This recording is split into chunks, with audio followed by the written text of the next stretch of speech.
This special Aeronautics and Space Report brought to you by NASA.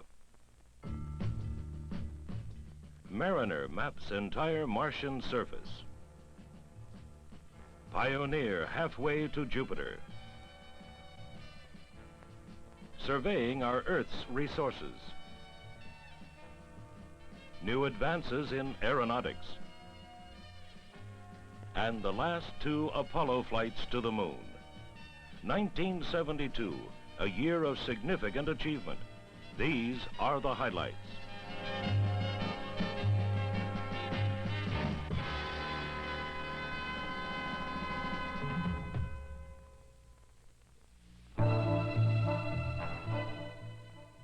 The mysterious red planet Mars is not nearly as puzzling as it used to be, thanks to this spacecraft, Mariner 9.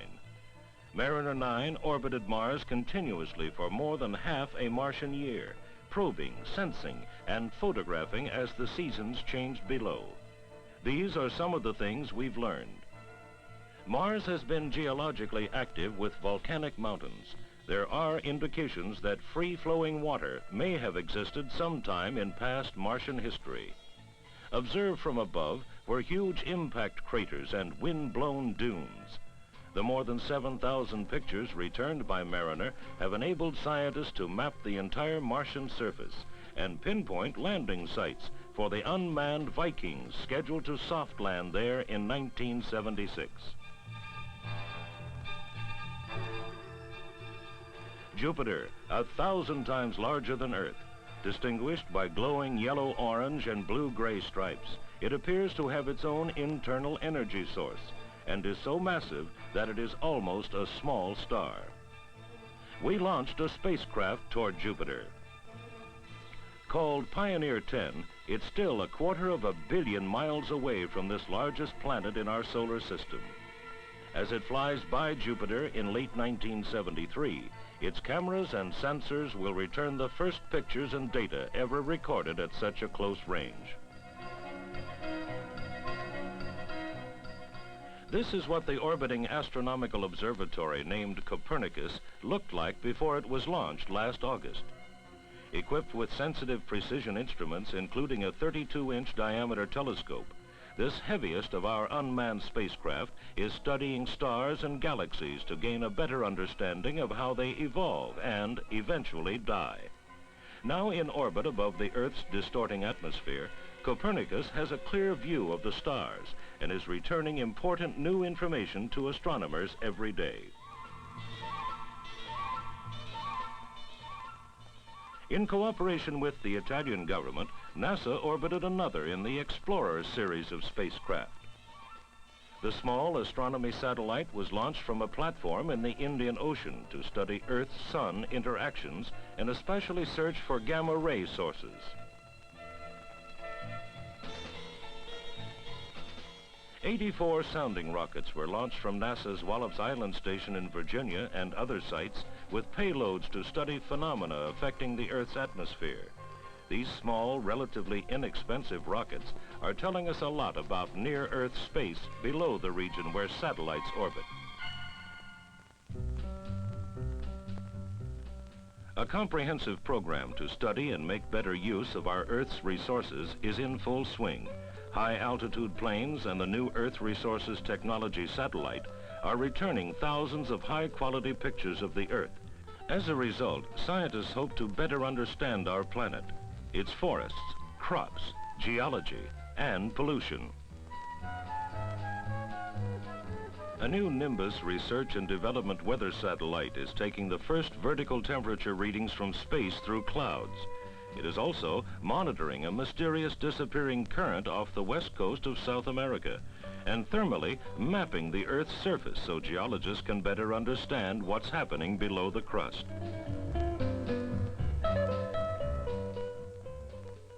Two commercial communication satellites were launched for the Communications Satellite Corporation. Adding new telephone and television channels, both craft become part of the global communications satellite network. The A in NASA stands for Aeronautics, with a wide range of projects underway. For example, this airplane is equipped with a digital computer that was developed for the flight control system of the Apollo lunar lander. Its use in planes of the future should make air travel smoother and safer. Many aeronautical problems are studied in NASA wind tunnels without having to test full-size planes. Engineers can, for instance, test a tail or wing section to destruction. Knowing in advance where structural weaknesses are makes it possible to design out many problems before the first plane is manufactured. To help relieve airport congestion, NASA is test flying short takeoff and landing planes like this one. STOL planes, as they are called, need very little runway to either take off or land and may play an important role in providing convenient short-haul intercity transportation.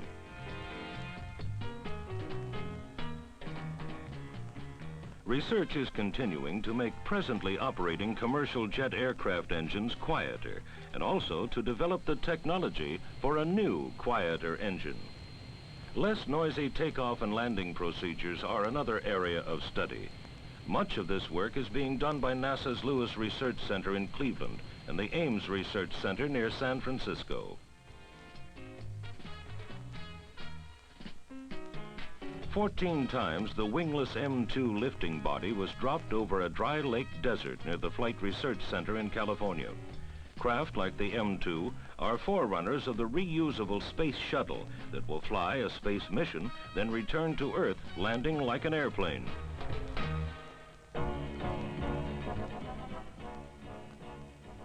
During his visit to Russia, President Nixon signed an agreement with Chairman Kosygin of the USSR to conduct an Earth orbital rendezvous and docking in 1975 between a U.S. and a Russian spacecraft. Engineers from both countries have already begun working out the details of the mission. To help pave the way for the longest Skylab mission next year, astronauts Crippen, Thornton, and Bobko spent 56 days locked in a 20-foot-long altitude chamber at the Manned Spacecraft Center, Houston. The purpose was to collect medical data, which can be compared with that collected from the real Skylab flights. Skylab crew training and spacecraft assembly and testing is also well underway. Skylab will be this country's first space station. It will be used as a platform to study the sun, the Earth, and man himself.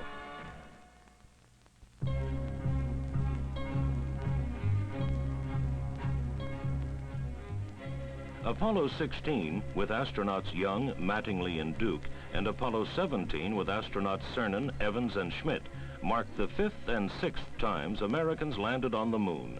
These two flights also concluded the Apollo program. But as astronaut Eugene Cernan said before Apollo 17, it's not the end, but the beginning.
This special report brought to you by NASA, the National Aeronautics and Space Administration.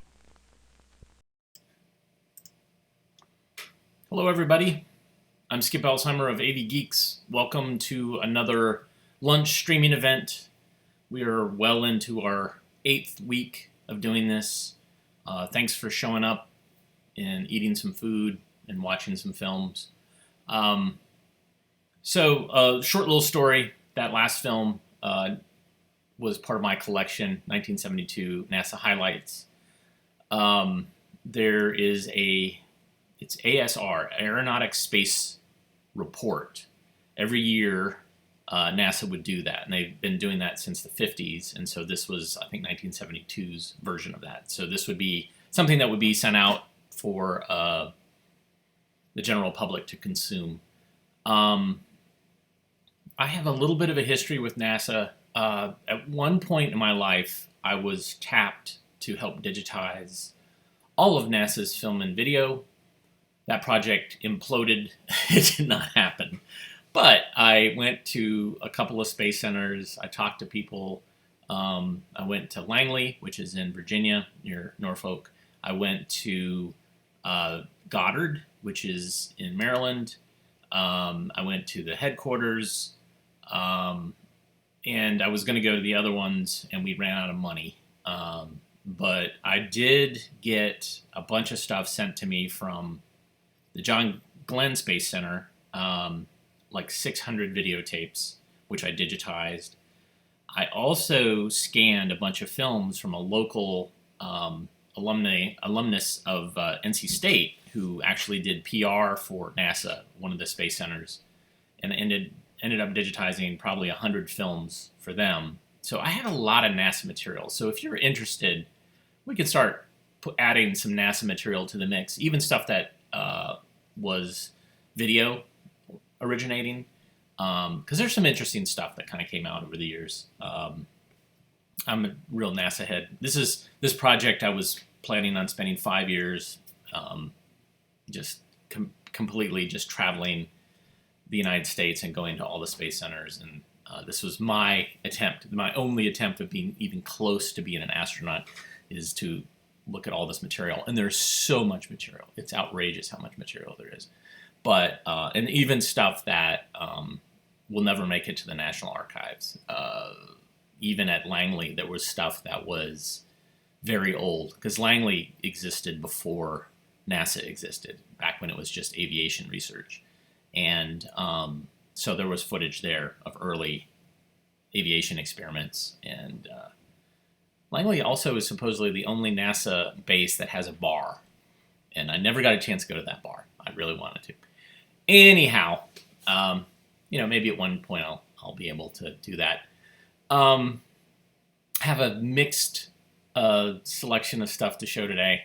As always, this next film is a self-defense film for women called Attack.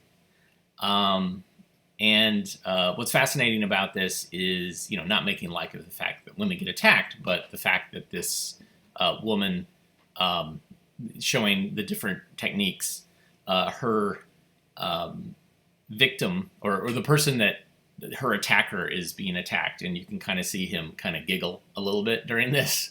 I actually got contacted by the woman at some point, and I'll talk a little bit more about that after we watch Attack. You have just seen a woman assaulted and robbed on the street. She may be badly injured. She may even be dead.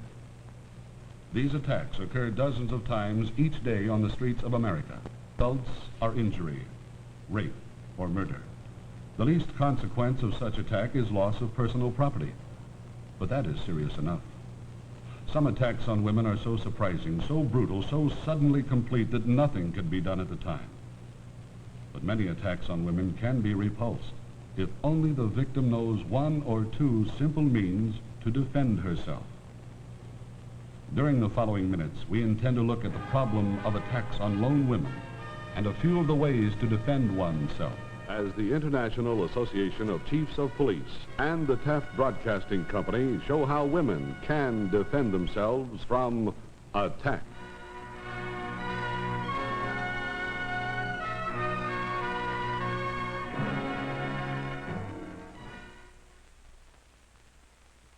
More and more, the newspapers and news programs contain stories of assaults on women. We all know the various results of such attacks. We hear and read about them every day. An alarming fact is that these crimes are on the increase, and assaults on women, robbery, rape, murder, are not limited to the hours after dark. True, most attacks take place then, but some daring or more insane attackers strike in broad daylight. I'm Glenn Ryle. I don't pretend to be an expert on how a woman can defend herself, but during the research and study for this program, we've learned many simple ways for women to ward off attackers. I don't think you'll like what we suggest. We suggest you be violent. We suggest you try to injure another person, specifically your attacker. To most of us, inflicting injury is distasteful, but if you are attacked and do not defend yourself, you will become a victim of injury or death. We've enlisted the aid of women who are experts in this field, and with their help, we'll show you a few defense tricks that any woman can easily do. Let's go back to the beginning of our program. The woman walking along the street is Mrs. Barbara Dometric, married and mother of 2 children. She's 5'5" and weighs a scant 100 pounds. Mrs. Dometric is a brown belt karate student, and along with her husband, a Covington, Kentucky police officer and recognized self-defense expert, she has been active in demonstrating and training women to defend themselves. It's important to point out here that the moves we are about to see are not karate or judo. These are simple actions intended to ward off or disable an attacker and require no high degree of skill or training. During the first scene, Mrs. Dometric did nothing to defend herself. This is all too often what women do. This time, she'll take action.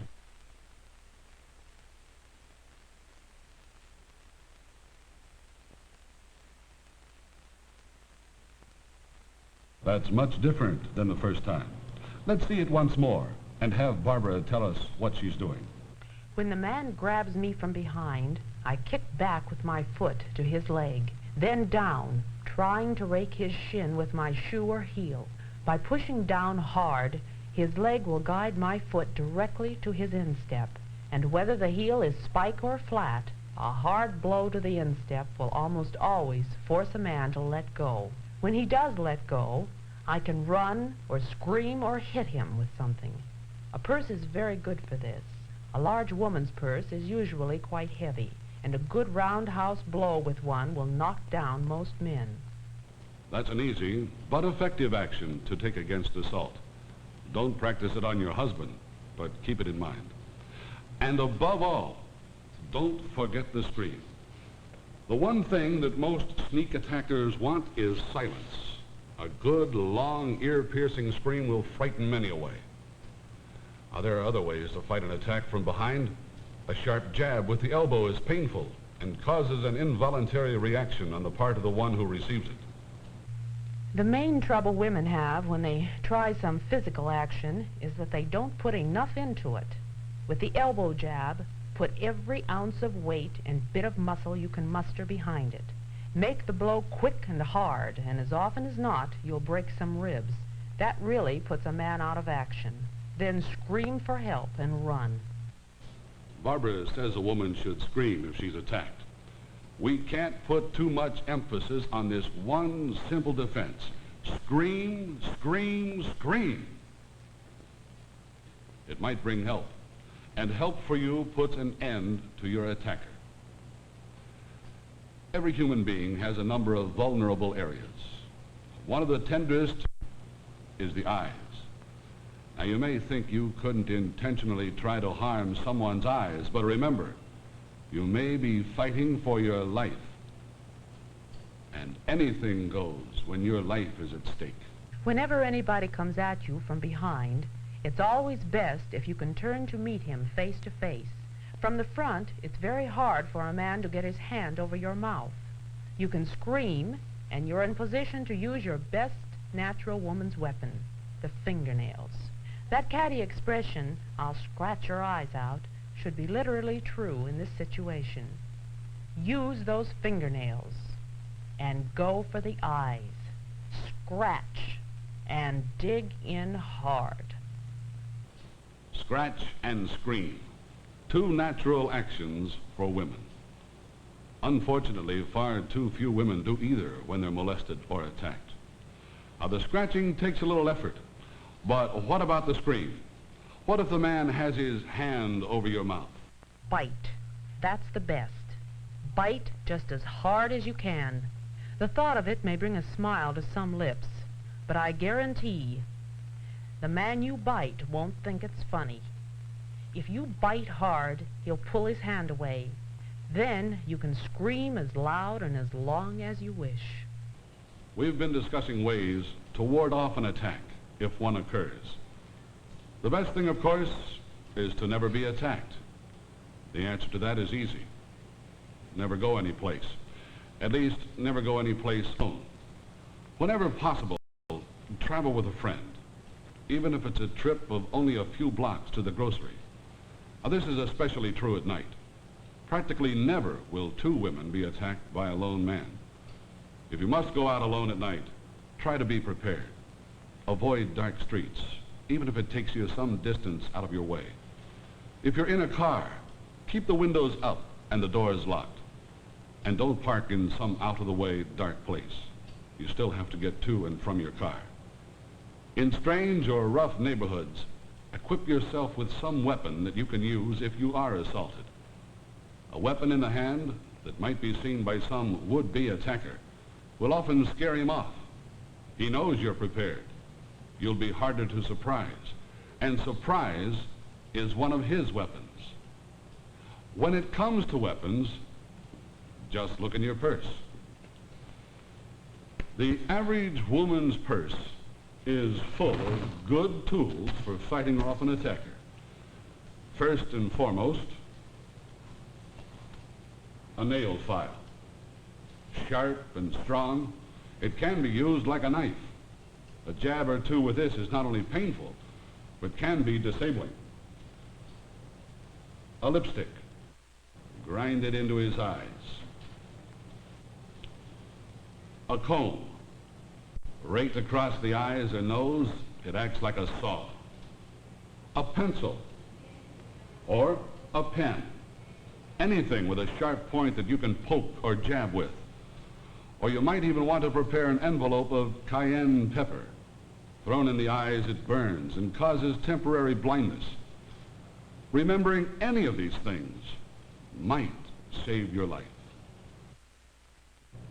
Sometimes a man will attack from the front. When this happens, a woman has a much better chance of fighting back.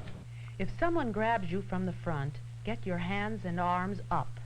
This gives you more leverage, and you can wedge them in between you and push away. Get those fingernails working, and scream. If a man does succeed in grabbing you from the front, use your knee. Pull your knee up into his stomach or groin.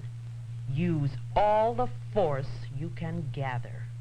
It's a bit more difficult in a tight skirt, and the skirt might get torn, but this is no time to be ladylike and delicate. So use force, all you can. Assaults by men on unsuspecting women are on the increase. Now, this is a crime that is very difficult for the police to prevent. There are rarely advance indications that such crimes will take place, and it's impossible for any police force, understaffed as they are, to be everywhere at the same time. One point we must impress on you is your ability to defend yourself, if only you will make the effort. Too often a woman considers her situation hopeless and makes no move or sound to defeat her attacker. Remembering that none of these moves we have shown require any high degree of skill, let's take another look at them, this time in slow motion. The first move Mrs. Demetric showed us was kicking back, raking the shin with her shoe or heel, and then down onto the instep. Simple, painful to the attacker, and more than likely will get you free.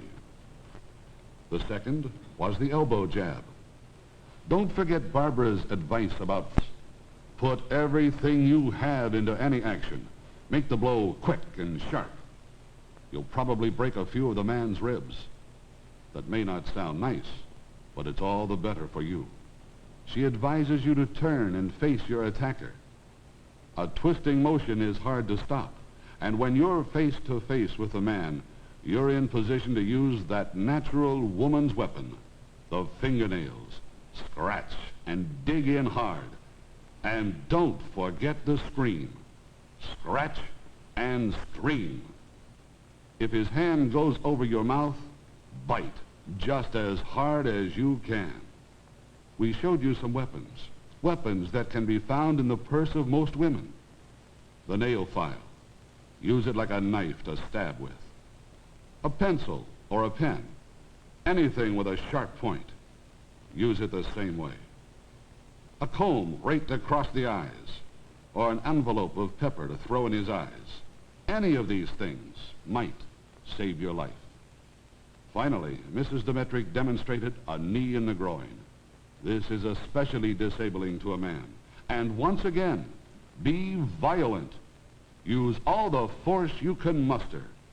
And with this, as with any other defense action, scream, scream.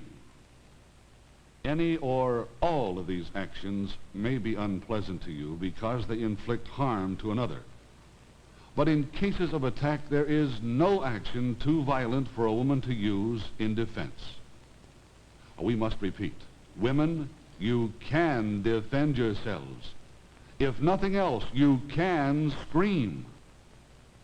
It's our hope that the examples of self-defense seen on this program will be a help to any woman who might be assaulted in the future. If you can remember only a small part of what we've shown here, it might save you from much agony. It might even save your life. We urge you to consider what we've shown and said, and to look further into what you might do to protect yourself and others from the perils of robbery, rape, or murder.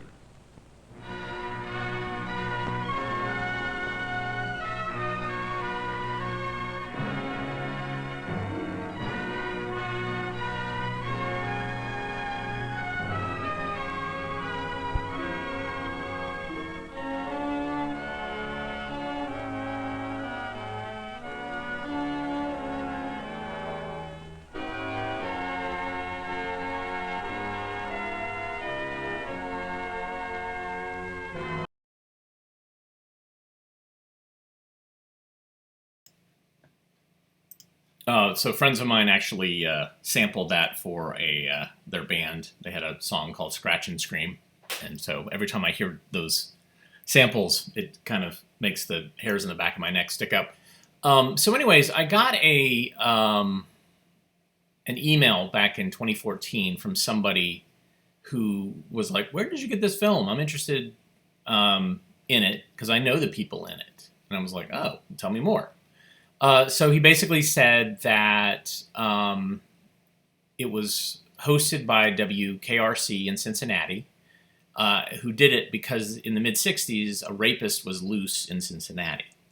I also think that this is also when the serial killer who killed all the nurses, that it was around that time as well. I'm not up on my serial killer names, sorry. So anyways, he knew Barbara and her husband, Demetric.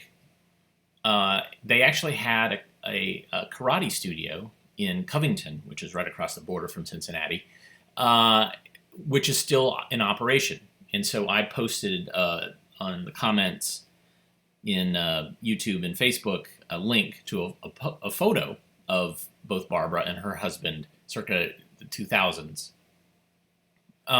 Supposedly, during the film, the husband, whose name was, Bill said that when they were doing these demonstrations, because they would do these demonstrations around women's groups and things like that, that he said that Barbara would always kick the crap out of him, especially the knee kick and the purse swinging.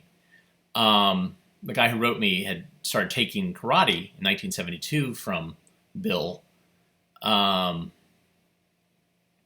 So anyways, Barbara actually reached out to me, and after I sent her a DVD, and sent me a book. She has like a autobiography about her training in the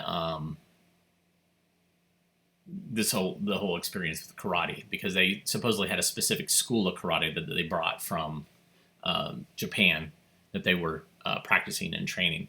So this is why I like to collect films and then put them online and show them, because people reach out and I find out more information about who people are and what they did and the backstories behind the film. So I love when that happens. This next film is also an assault. Actually, it's a date. It's how to have a date, actually, and the etiquette.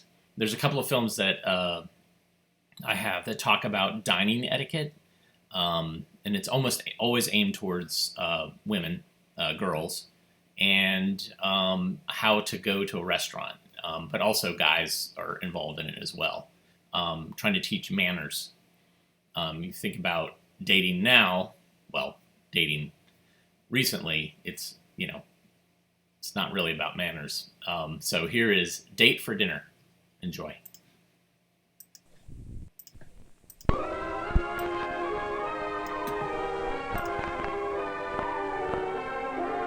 Dating now, dating recently, it's not really about manners. So here is Date for Dinner. Enjoy.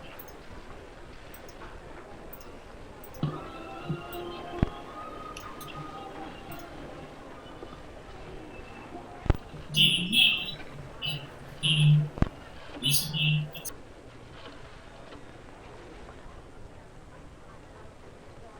Hello, is Linda there? Oh, is this Miss Taylor? Well, I'm Eddie Williams. Say, do you know where I can reach her? I've called 3 times and she hasn't been home. Central 6 0842. I've got it. Thanks a lot, Miss Taylor. Bye-bye.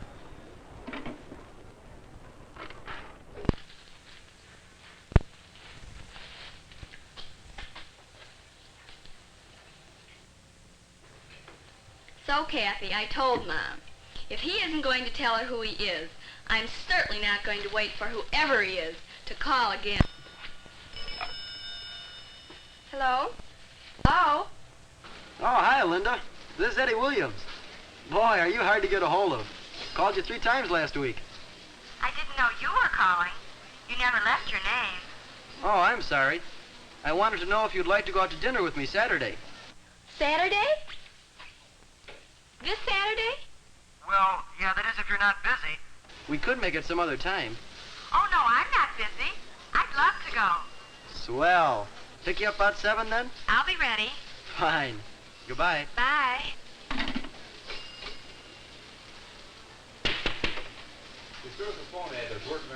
Yes, sir.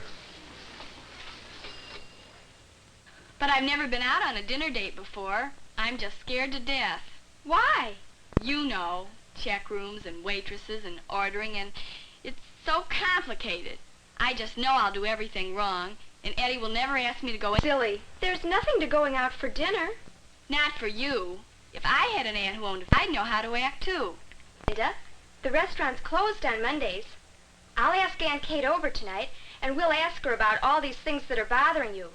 Besides, the folks are going out, so this'll be sort of fun. But come on over after dinner.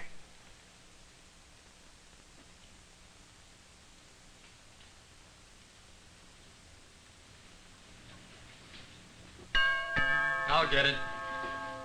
There's Linda now. She's really upset about it, Aunt Kate. That's why I asked you to bring menus. Jerry! Well, hi, Linda. Well, for heaven's sake. You staying home for a change? Well, I'm always home, you know that. And I know why you're here. Big date coming up, huh? Maybe. Maybe. Well, Aunt Kate and Kathy are in the dining room, Linda. Aunt Kate, you remember my friend Linda Taylor?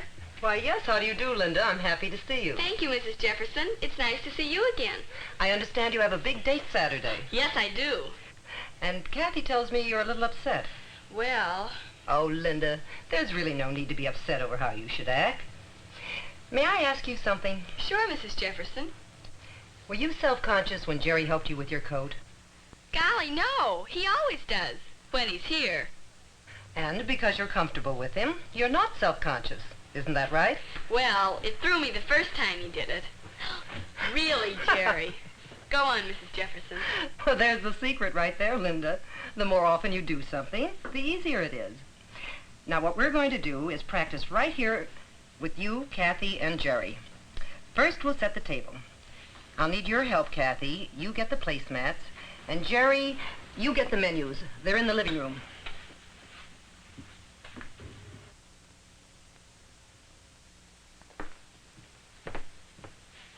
Let's practice from the beginning now. This will be the hat check stand. You take over there, Kathy. And Linda, you and Jerry put your coats on and enter from the kitchen.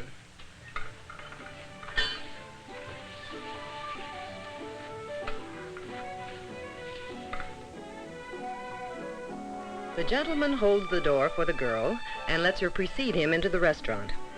They both go to the hat check stand where it is proper, if the girl desires, for her to check her coat. Or she can keep her coat and drape it over her chair back after she is seated. You wait at the entrance of the dining room for the hostess to guide you to your table. The hostess goes first, then the girl, and the man follows. Usually the hostess will indicate the chair that provides the most desirable view for the girl. Sit down slowly to give your escort a chance to slip your chair up to the table. If you're still too far away from the table, rise slightly so he can push the chair closer. Don't just plop in the chair and expect him to lift you and the chair to the table. He may not be a weightlifter.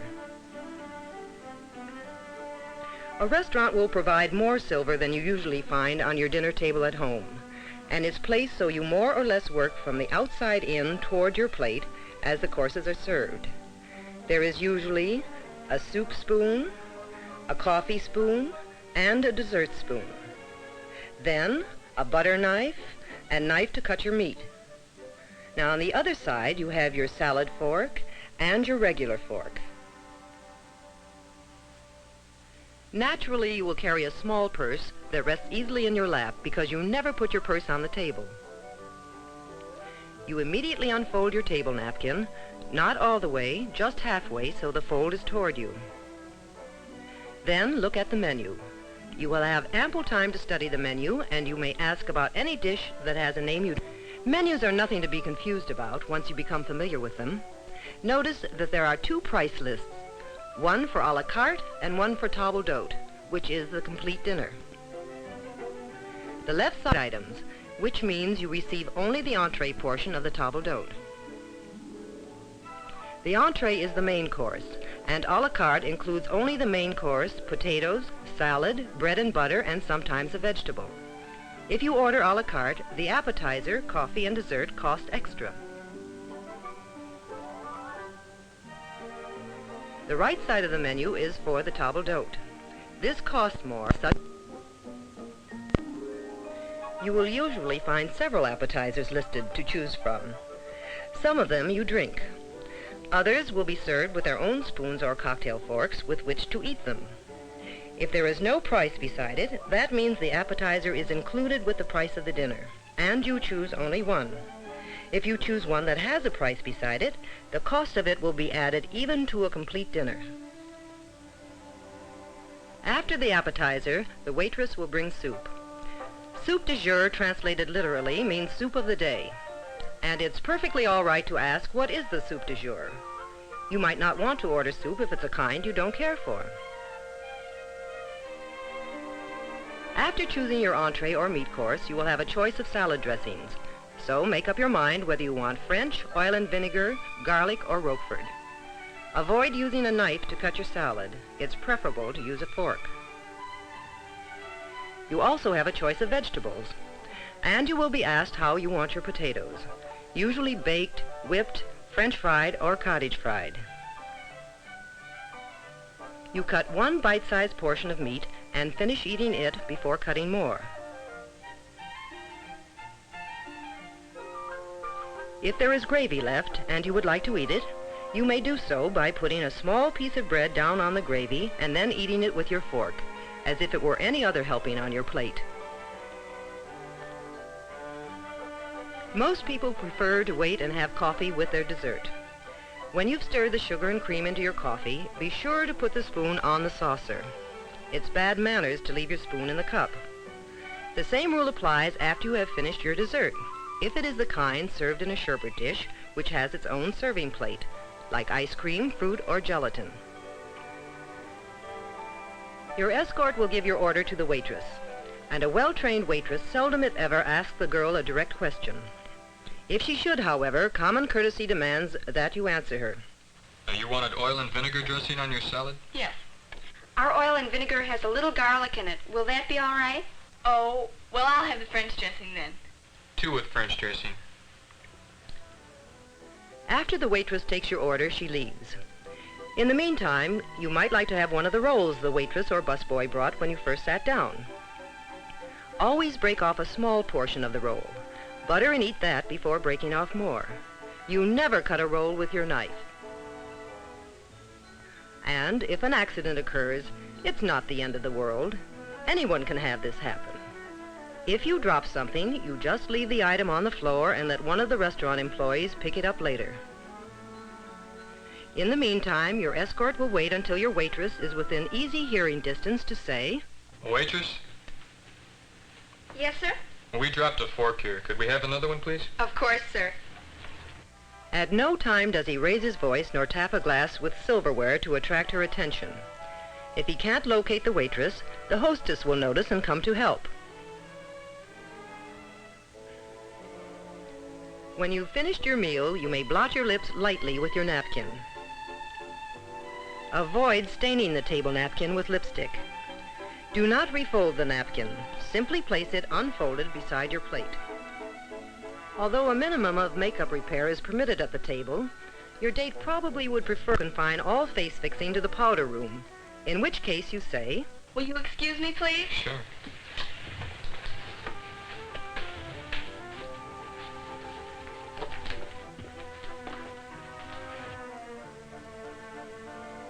Your escort will take care of the check, leaving a tip for the waitress equal to perhaps 15% of the bill.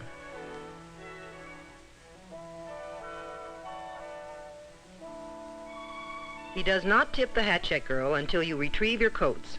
Then he may leave 15 cents or so for each coat. That's all there is to it, Linda. Easy, isn't it? It's all in knowing how. I'll get it. It's not so difficult, Mrs. Jefferson. I think practicing this way is a good idea. And Jerry, I enjoyed the dinner. Well, you're sure a big eater. Oh,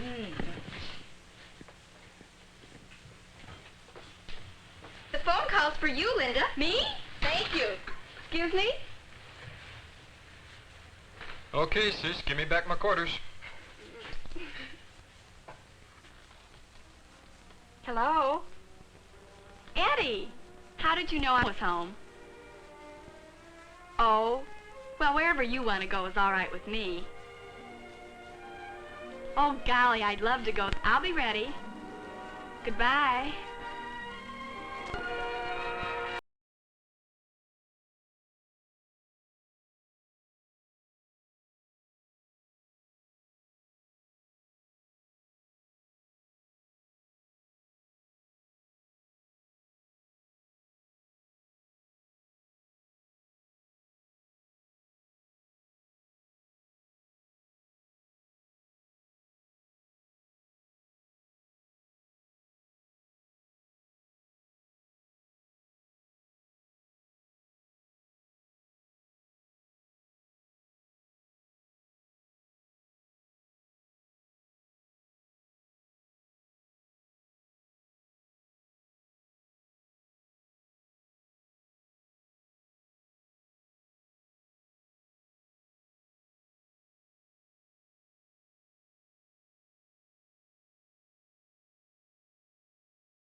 Hey!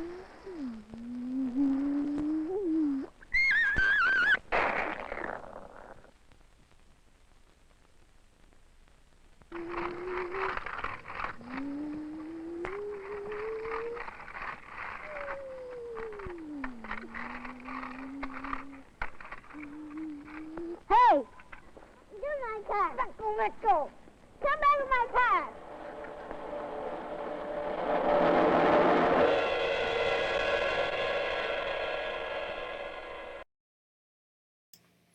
Sorry, I just realized my mic was off. Anyways, that last film, Kimberly Clark, product placement, me still chewing lunch. Next film, car theft, about the dangers of joyriding. Here we go. Sorry, I just realized my mic was off.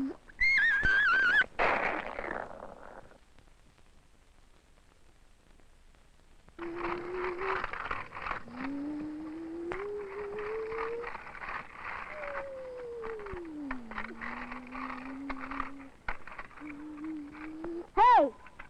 You're my car. Let's go. Come back with my car.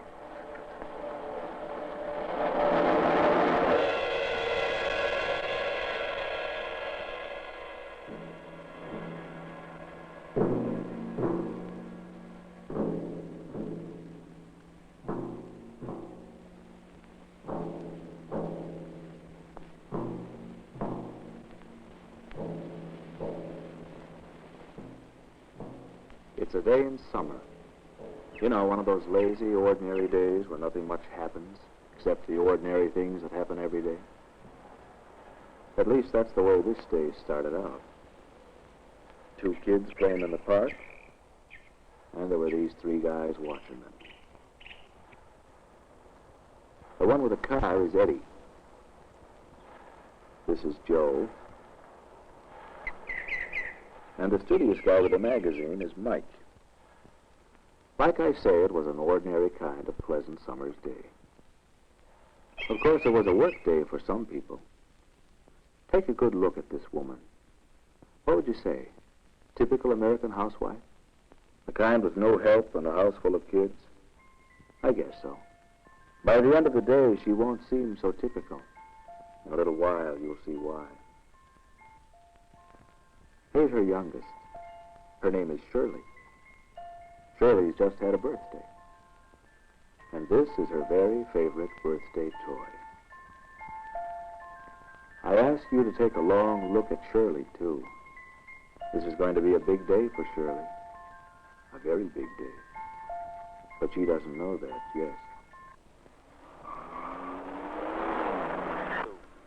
Here's another girl we'd like you to meet. A girl in a hurry. She's got an appointment and she can't be late. Sometimes when you're in a hurry, you forget things. This girl found that out. But let's get back to the park. After all, it's summer, and a park's a good place to be in the summer. There's Joe. There's Eddie. Where's Mike? Looks like Mike's found a friend. Her name's Sally. She thinks Mike's a pretty cool character. This might have been a real serious thing if it hadn't been for what happened that day, that summer day. But like the song says, it's all over now. This is the last time she'll say goodbye to him with that certain look in her eyes. The very last.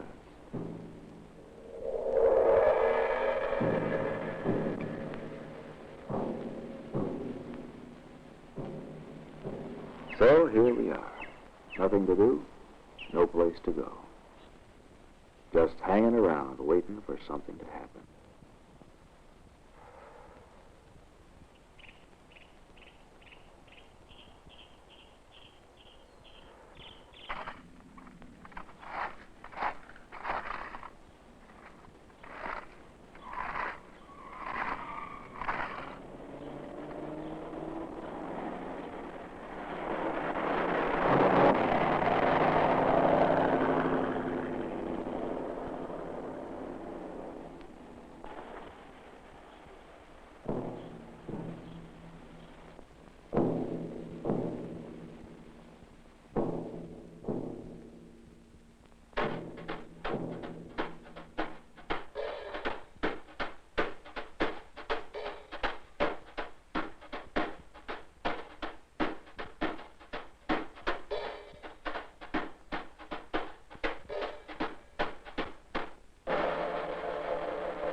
start with some guy's cap laying in the middle of the street.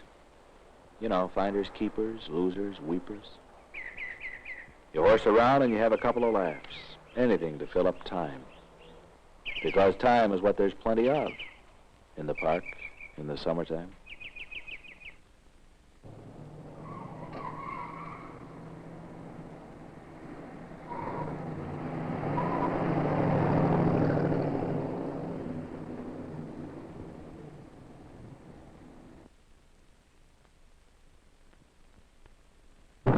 Here's our girl with the convertible. Hurry up, can't be late. What's the matter? Forget something?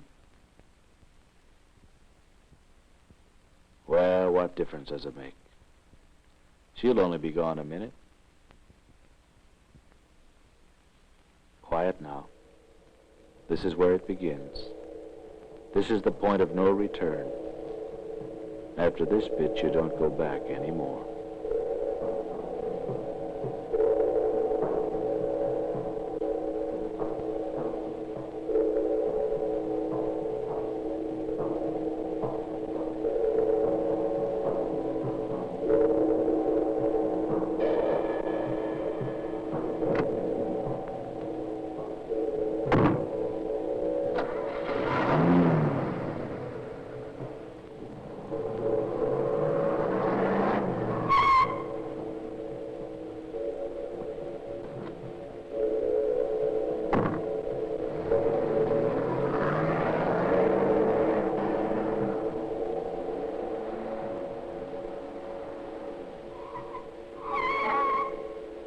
Come on, Joe, hop in. Call me out. Look, will you get in? I said call me out. Come on, get in the car. Go on, bug off. Drag him in. I don't want any part of it. You chicken. Come on, let's peel.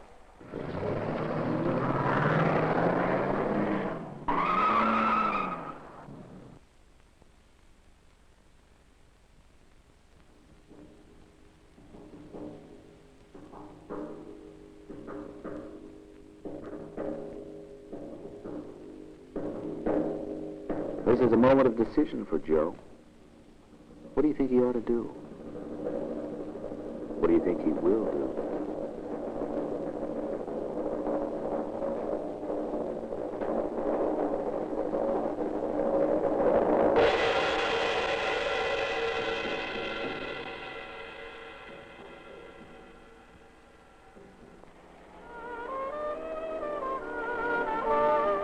Okay, Miss Danahy. 55 Pontiac convertible, red with black trim, license number CE1027. We'll call you as soon as we got anything.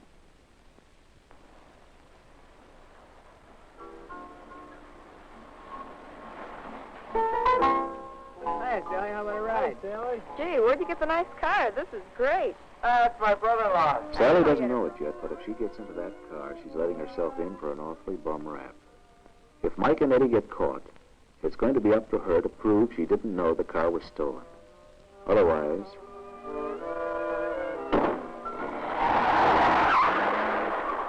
have a nice ride. All cars.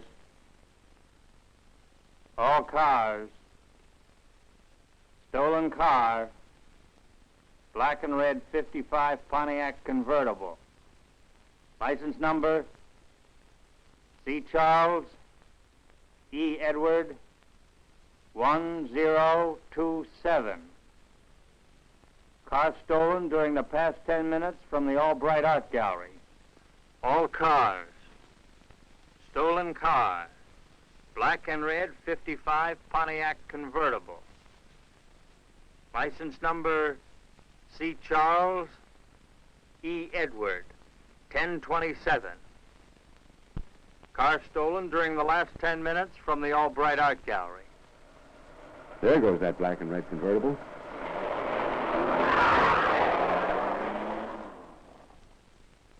Of course, you know what's going to happen. There's going to be a chase.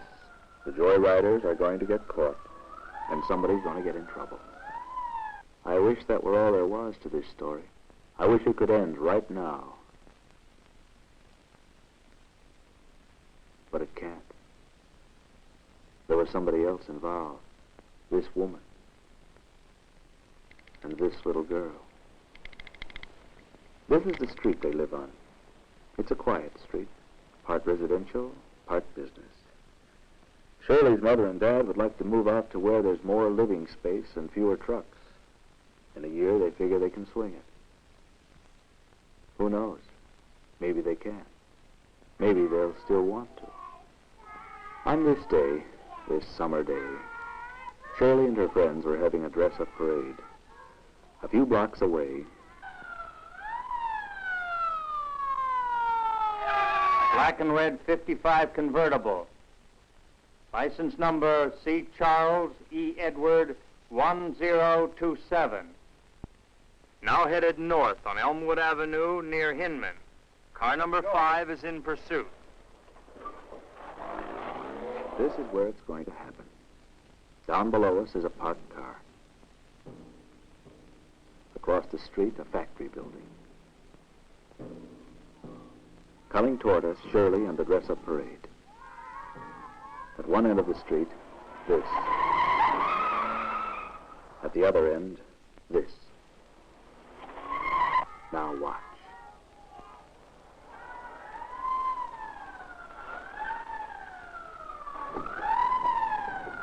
All right, you kids, go on home. Hurry up, run along. Go on. Stop it, Eddie. Stop it. You don't know what you're Come on, get off, boy. What do you do? Catch your car. You hear what I said, kids? Go on home now. Go on home. Come over. Come over in the car.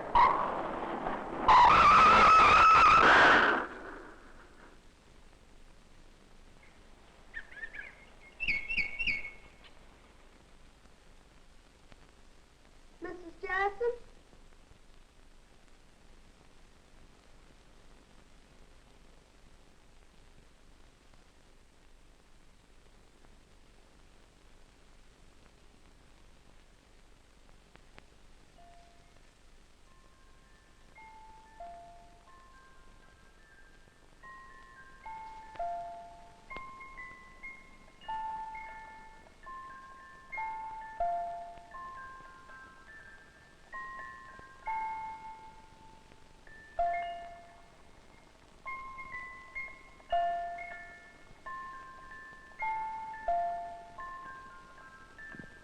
Shirley? Shirley?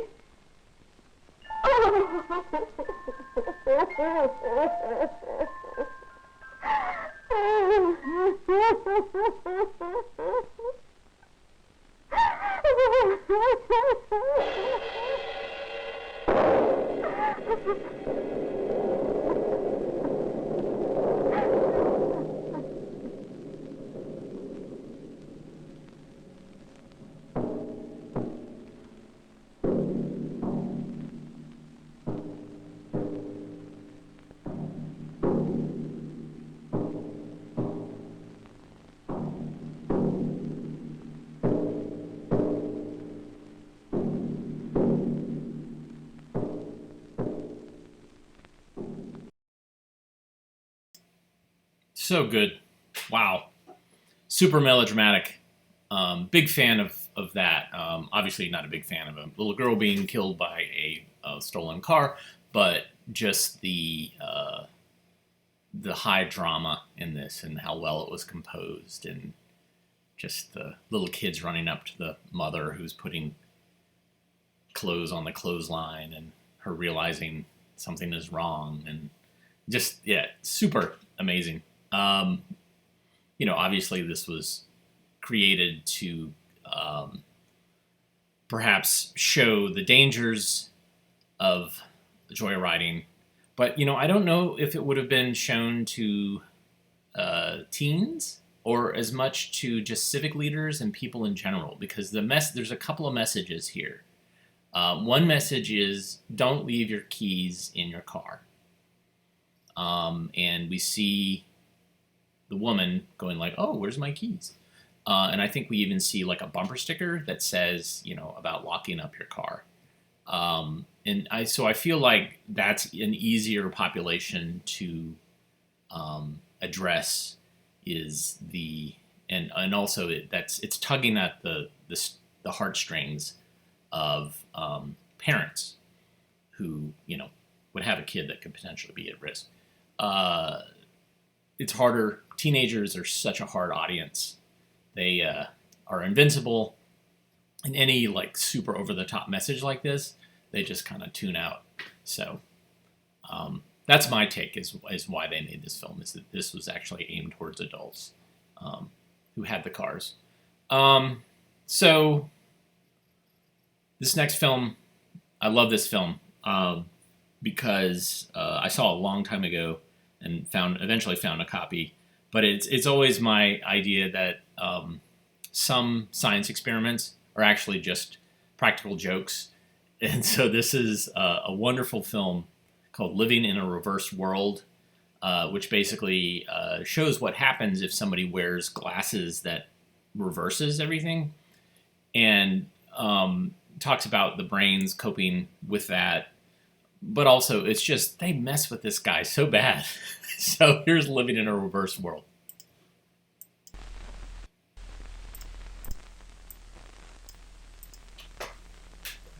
Versus everything, and talks about the brains coping with that.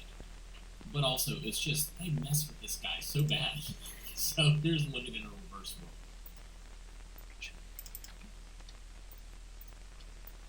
It is not at all easy to explain why you should perceive the motion picture screen to be in front of you.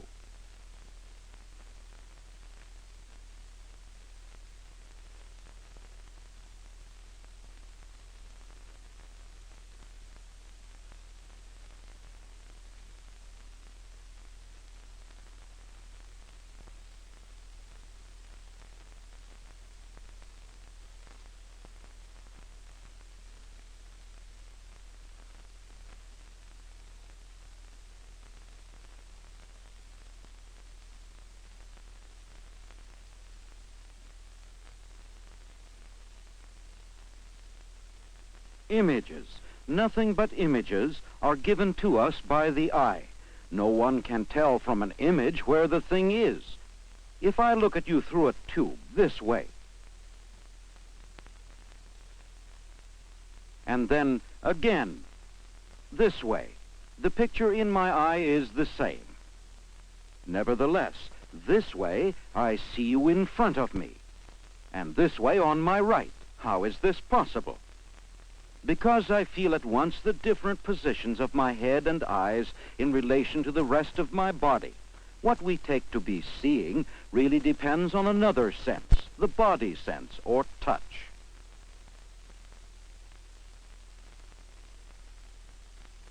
In early childhood, it was hard to learn to coordinate seeing and touching.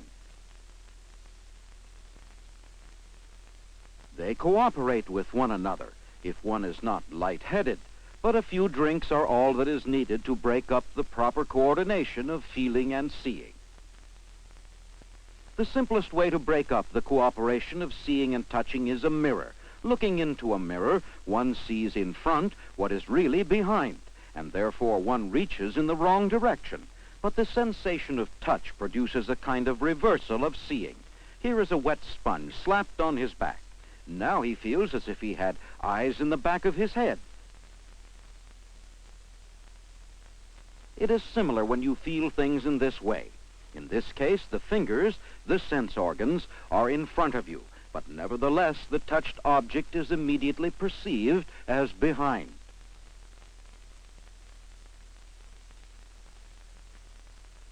Now for the second experiment. The eyes perceive right and left with the help of the body sense. A mirror prism like this makes a world in which right and left are reversed. Moreover, everything tilts when you turn your head. But with other things, one notices the reversal from side to side at once. For example, with printing.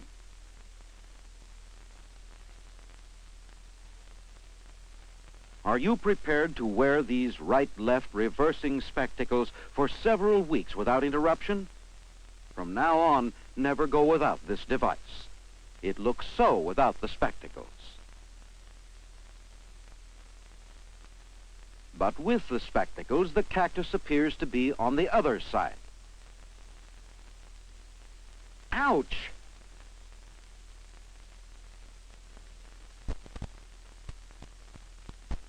Have a glass of water. Ah, now he tries another technique. He controls the movement of his hand with his eyes.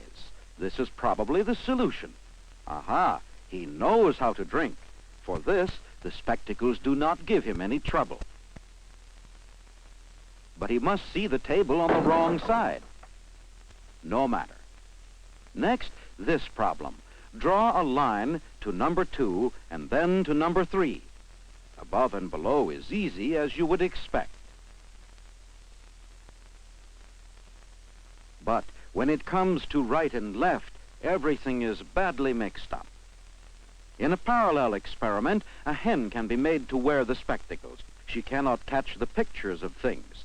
They evade her every time she moves her head. Here is the subject in his everyday activity.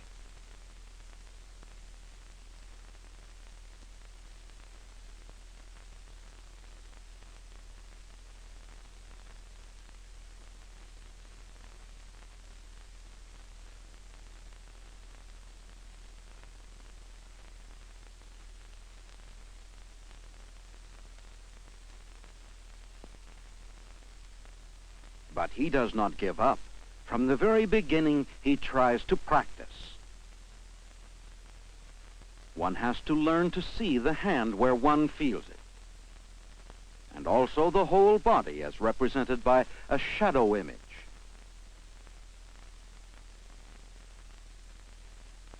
Now he begins to get it. For the ball, exercises like these are the road to success. After 14 days, he can manage street traffic. What has the hen learned in the same interval? Without practicing nothing, she still chases the elusive images. The man, however, has mastered the world. The landscape is now stable when he moves his head, but is still reversed. However, this can be remedied. If a steep slope has to be climbed, he must pay attention to the hands and feet. The way it looks and the way it feels then cease to be contradictory.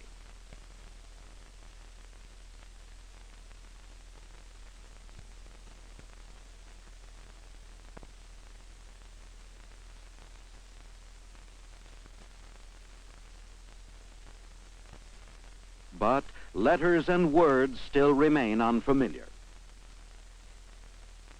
After 2 months, however, the end is accomplished.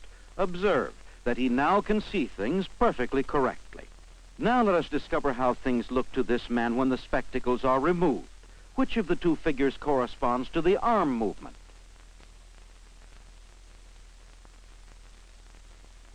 The triangle. With the naked eye, he now sees things reversed. But this apparent reversal does not last long. Now we come to the third possibility of reversing the world, up and down. Here it is fundamentally different. These 3 men, despite the positions of their heads, all see things right side up. Right side up is determined by the gravity of the earth, not the position of the body.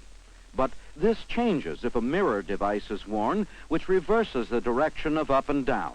Now, the sitting man sees everything upside down, and the man who is hanging head down sees everything right side up.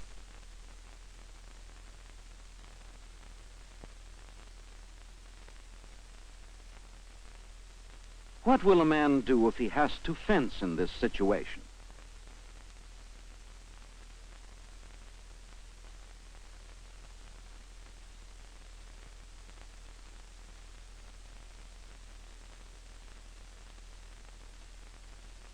The results of all these tests are recorded. After 5 days of practice, he reacts correctly almost 100% of the time. But even so, he still perceives his fencing partner as upside down. Can this also be remedied? Certainly. Throughout the whole body, the pull of gravity operates. All that is necessary is to emphasize it. So. Yes, you held your hands upward. What does this playing card look like? Oh, I see both of the heads right side up. The old way of seeing and the new way are still in conflict. Practice in which one feels not only touch but also the force of gravity are especially helpful in bringing about upright perception.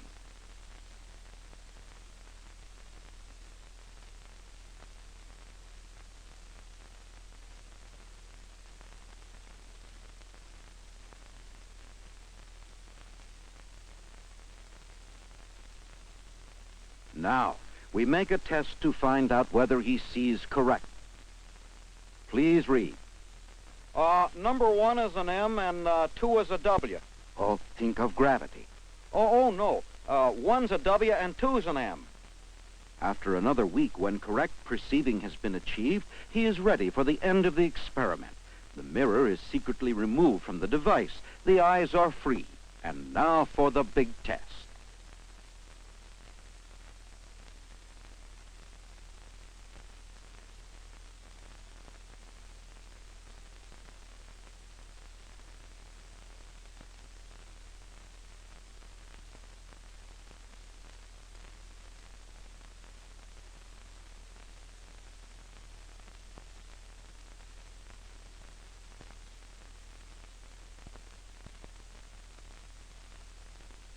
Well, now things are upside down.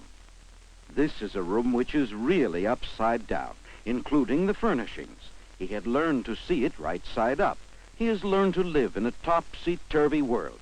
Only the force of gravity has shown him how to do so. But it took time. Now the experiment is over. Except for a few bruises, there are no serious after effects. Do you agree now that it is not at all self-evident that you should see the motion picture screen to be in front of you?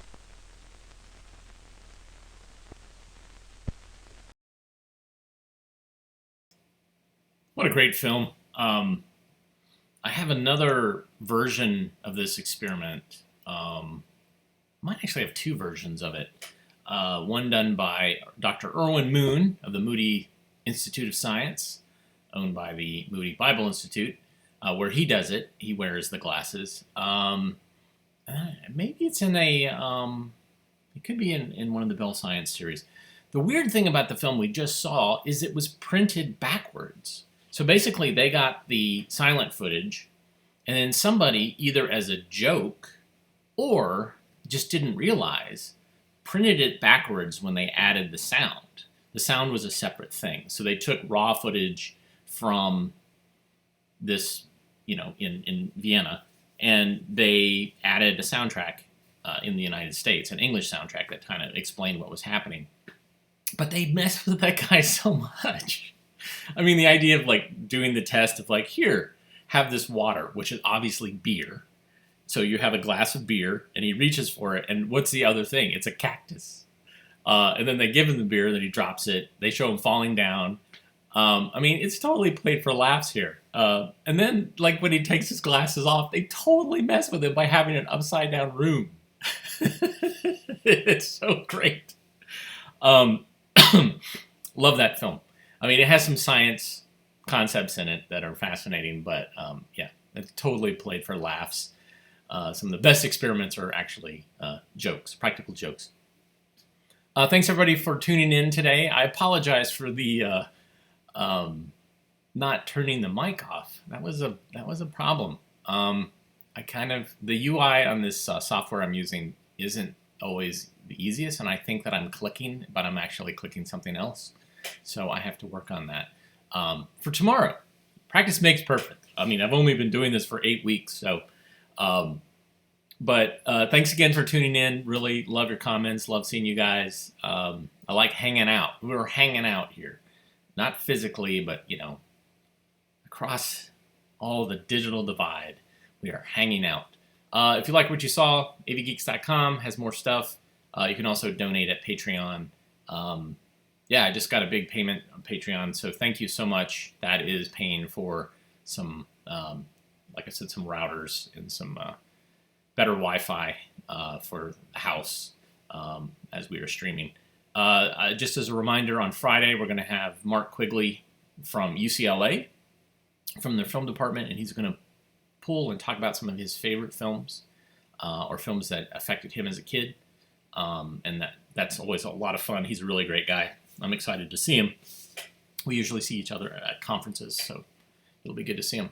Otherwise, we will see you tomorrow at 1 o'clock. Everybody have a good rest of the day. Take care.